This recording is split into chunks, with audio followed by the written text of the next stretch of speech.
ማንቸስተር ዩናይትድ አንድሪ ሳንቶስን ከቸልሲ ያስፈርሟል እና ጋይስ እኔ እንደ ማንቸስተር ዩናይትድ ደጋፊነቴ 6 ቁጥር ቦታ ላይ አንድሪ ሳንቶስ ወይም ኤንደርሰን አይደለም መፈረም የነበረባቸው ማለት ነው።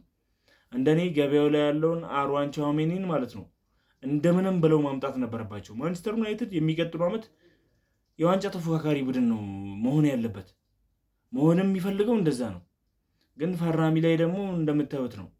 አንድሪ ሳንቶስን ከቸልሲ ያመጣ፣ ኤንደርሰንን ከአትላንታ። እነዚህ ተጫዋች ምን ያህል ማንቸስተርን ወደ ዋንጫ ይመሩታል የሚለው ነገር የሚቀጥለው ዓመት አብረን እናዋለን። ግን ማስፈረም ከነበረበት አርዋን ቻውሜኒን ነው ማስፈረም ያለበት። አርሰናል እዛ ብሩኖ ጎማሬሽን እና ሮጀርስን የጠየቀ ነው ከዲክላን ራይስ ጋር ያጣምራቸው። እኛ እዚህ ያስቡት ኤንደርሰንን ቢገባ ወይ አንድሪ ሳንቶስን ቢገባ ኮቢ ማያኖ እና ብሩኖ ፈርናንዴዝ እሺ ይሁኑ።